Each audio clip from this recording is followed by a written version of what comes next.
आज 9 अगस्त का दिन है। 9 अगस्त के दिन महात्मा गांधी ने हमारे आजादी के आंदोलन के एक नए अध्याय की शुरुआत की थी।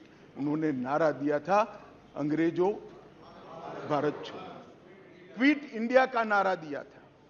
मोदी जी ने ये 9 साल के अंदर 2014 से 2023 में लगभग 9.5 साल में एक नए प्रकार का राजनीतिक युग का शुरुआत किया है। मान्यवर, लगभग 30 साल से इस देश की राजनीति भ्रष्टाचार, परिवारवाद और तुष्टीकरण के नासूर से ग्रसित रही। सारे के सारे जनादेश, कोई भी चुनावी विजय पराजय के आंकड़ों के एनालिसिस करने वाले पंडित सारे जय पराजय को देख ले। मोदी जी के 2014 के विजय के पहले सारे जय पराजय या तो भ्रष्टाचार से प्रभावित थे, भ्रष्टाचार किया इसको हटाने के लिए आए, या तो परिवारवाद से प्रभावित थे, परिवारवाद के पीछे जातिवाद का एक अनवरत संतान भी होता है, और तुष्टीकरण से प्रभावित जनादेश थे। भारतीय लोकतंत्र को ये 3 नासूरों ने घेर लिया था। नरेंद्र मोदी जी ने भ्रष्टाचार, परिवारवाद और तुष्टीकरण को हटाकर पॉलिटिक्स ऑफ परफॉर्मेंस को तरजीह दी, और आज विकास जनता के फैसलों का निर्णय करता है। मगर फिर भी कहीं कहीं दूर तक भ्रष्टाचार भी बैठा है, बच गया है, परिवारवाद तो दिखाई ही पड़ता है, और तुष्टीकरण की राजनीति भी चलती है। इसलिए मोदी जी ने आज नारा दिया है, भ्रष्टाचार क्विट इंडिया, परिवारवाद क्विट इंडिया, तुष्टीकरण क्विट इंडिया। मान्यवर, अगर भ्रष्टाचार, परिवारवाद और तुष्टीकरण एक क्विट इंडिया अगर कर लेते हैं, तो इस देश की राजनीति में मोदी जी ने 2014 से एक नए युग की शुरुआत करी है, विकास के युग की। वो हमारे स्वतंत्रता सेनानियों के कल्पना के भारत की निर्मित 2047 के बहुत साल पहले कर देगी, इसका मुझे पूरा विश्वास है। अरे शुरुआत है, धैर्य रखो, काफी सुनना पड़ेगा। सुरेश जी, ये तो ट्रेलर है, अभी ट्रेलर है। इस सदन में एक ऐसे नेता है, अरे यार सुनो ना, इस सदन में एक ऐसे नेता है जिनको आज तक 13 बार राजनीति में लॉन्च किया गया है, और 13 ही बार फेल गए। उनका एक लॉन्चिंग मैंने देखा है, उनका एक लॉन्चिंग यहां सदन में हुआ था। एक गरीब मां कलावती या ऐसा कुछ नाम, कलावती, बुंदेलखंड की बहन कलावती, उसके घर वो नेता भोजन करने गए, और यहीं पीछे बैठकर गरीबी का बड़ा दारुण वर्णन, द्रवित हो जाए ऐसा वर्णन कर दिया। ठीक है भाई, अच्छा किया, आप इतने बड़े व्यक्ति होकर गरीब कलावती के घर पर भोजन पर गए, उसका भोजन कर लिया और इसकी वेदना को यहां वाचा दे दी। मगर बाद में इनकी सरकार 6 साल चली। मैं पूछना चाहता हूं, वो कलावती का क्या करा? वो कलावती को घर, बिजली, गैस, शौचालय, अनाज, स्वास्थ्य, ये सब देने का काम नरेंद्र मोदी ने।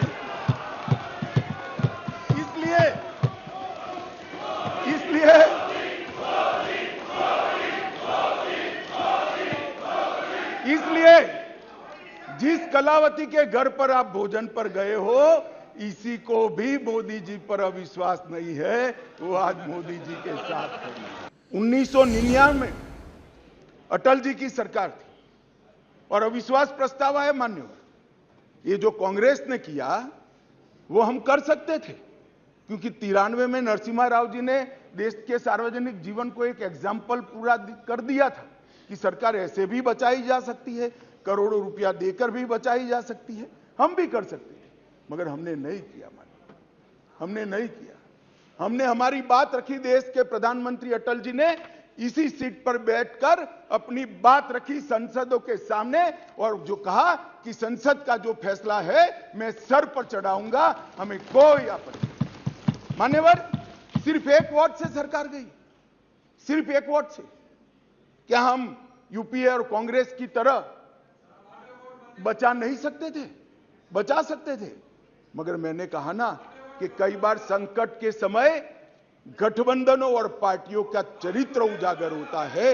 यूपीए का चरित्र सत्ता बचाने के लिए भ्रष्टाचार करने का चरित्र है और भारतीय जनता पार्टी और एनडीए का चरित्र सिद्धांतों के लिए राजनीति करने का चरित्र है। जवाहरलाल नेहरू सरकार की एक भूल थी, धारा 370 5 अगस्त 2019 और 6 अगस्त को इस महान सदन ने धारा 370 को समाप्त किया। इसके साथ ही कश्मीर के अंदर से 2 झंडे चले गए, 2 संविधान खत्म हो गए और संपूर्ण रूप से कश्मीर का भारत के साथ जुड़ाव करने का काम इस देश के प्रधानमंत्री नरेंद्र मोदी। मान्यवर, इन्होंने, मैं अभी भी एक इनके ही प्रेरित एनजीओ की एक मीटिंग अभी हुई, रिपोर्ट मैंने देखी।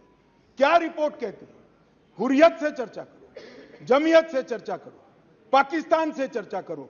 हम ना हुर्रियत से चर्चा करेंगे, ना जमीयत से करेंगे, ना पाकिस्तान से चर्चा करेंगे। अगर मान्यवर, अगर हम चर्चा करेंगे तो घाटी के युवाओं से चर्चा करेंगे, वो हमारे अपने हैं, हम उनके साथ चर्चा करेंगे। मान्यवर, हुर्रियत पर हमने पाबंदी कर दी, जमायत इस्लामी पर कश्मीर में पाबंदी कर दी, आतंकवादियों के समर्थन को चुन चुन कर नौकरियों से हटाया। अब किसी भी आतंकवादी की मृत्यु का जनाजा नहीं निकलता है, क्योंकि जो जहां मारा जाता है वही दफन किया जाता है। हम हिंसा में की आग में तेल डालने का काम न करें, हम तेल न डालें। तेल कैसे डाला जाता है मैं बताता हूं। श्री राहुल गांधी जी यहां से वहां मुलाकात करने, मैं बड़ा स्वागत करता हूं, संवेदना है, मणिपुर की चिंता है।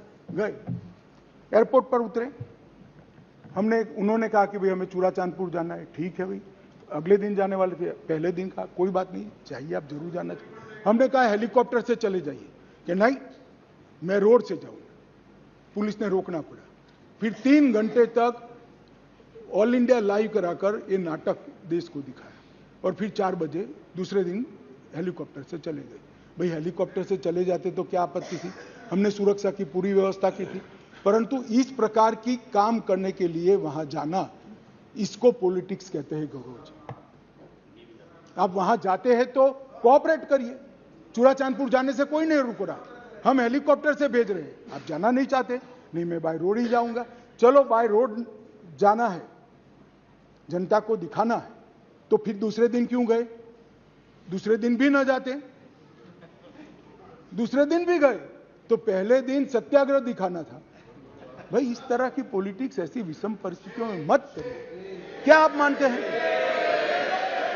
आप क्या मानते हैं कि सरकार को आप इस तरह से परेशान करेंगे, चाहे वहां की हो या यहां की, पर जनता नहीं जानती है? जनता ये सारा जानती है। सबसे ज्यादा धार्मिक और नस्लीय दंगे किसी के शासन में हुए हैं तो श्री जवाहरलाल नेहरू, इंदिरा गांधी और राजीव गांधी के समय में हुए। अब मैं बताना चाहता हूं, अब मैं असम में 15 फरवरी से 27 मार्च 1983 750 लोग मारे गए। आंध्र प्रदेश 6 दिसंबर 1990 से 91, हैदराबाद 143 लोग मारे गए। उत्तर प्रदेश 13 अगस्त 1980 मुरादाबाद 2 ही दिन में 1000 लोग मारे गए। मान्यवर, उत्तर प्रदेश 18 मई से जुलाई 23 1927 मेरठ 187 लोग मारे गए। उत्तर प्रदेश 7 से 31 दिसंबर अलीगढ़ 112 लोग मारे गए। मान्यवर, गुजरात फरवरी 18 से जुलाई 31 1985 206 लोग मारे गए। झारखंड 183 लोग 67 में मारे गए। मान्यवर, पश्चिम बंगाल 16 मार्च 1964 राउरकेला कलकत्ता 1000 से अधिक लोग मारे गए। बिहार जमशेदपुर 120 लोग मारे गए। मान्यवर, मैं ये इसलिए बताता हूं, मैं ऐसा सुनो ना, मैं यही कहना चाहता हूं, सुनिए ना, मैं यही कहना चाहता हूं कि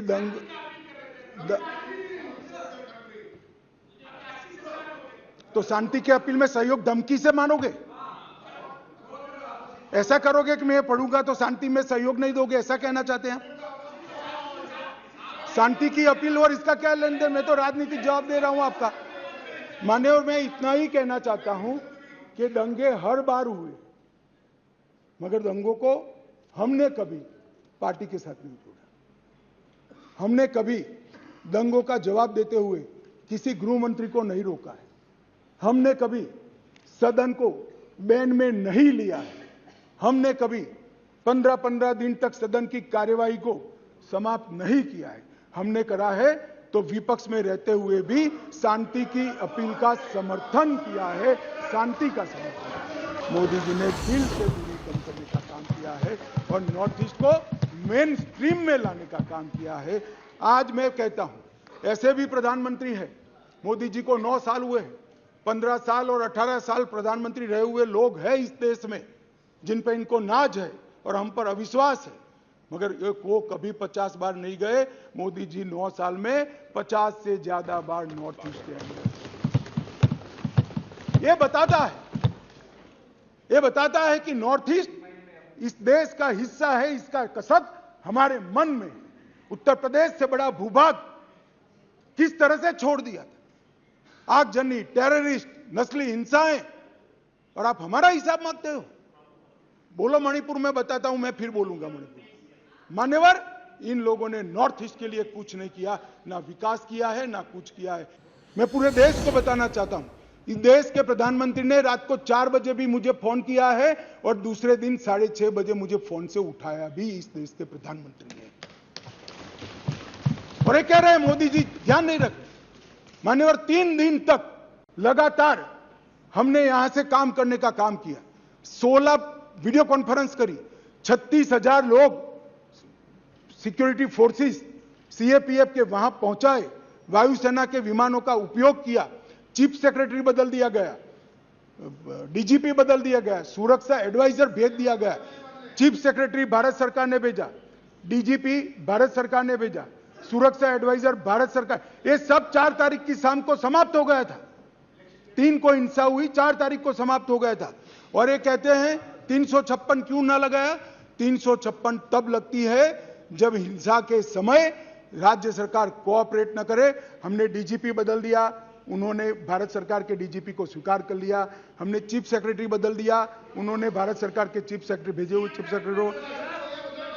मैं यही कह रहा हूं, समझ न हो तो नहीं आएगी भी। सीएम तब बदलना पड़ता है जब कोऑपरेट न करे। ये सीएम कोऑपरेट कर रहा है। डीजीपी, सुरक्षा सलाहकार, ये सबको हमने बदला है। कश्मीर पर शासन किसने किया? किसने किया? 3 परिवारों ने किया, महबूबा मुफ्ती, फारूक साहब और गांधी परिवार। ये 3 परिवारों ने कुल शासन किया, वहां पंचायत चुनाव नहीं करा है। नरेंद्र मोदी जी ने नवंबर-दिसंबर 2018 में, राजनाथ सिंह गृह मंत्री थे, 9 चरणों में पंचायती चुनाव को समाप्त। 4,483 सरपंच निर्वाचित हुए और 35,000 पंच चुने गए। आज 40,000 लोग डेमोक्रेसी की सांस भर रहे हैं, जमहूरियत का फायदा उठा रहे हैं। स्टोन पेंटिंग का मैं आप सबको कहता हूं, पथराव की घटना टीवी पर दिखाई पड़ती है भैया? कहीं नहीं दिखाई पड़ती, क्योंकि पथराव बंद हो चुका है। माननीय अध्यक्ष जी, जम्मू कश्मीर पुलिस, प्लीज, मान्यवर, जम्मू कश्मीर पुलिस 90 के दशक के पहली बार आज एक्टिव होकर आतंकवाद का सामना कर रही है।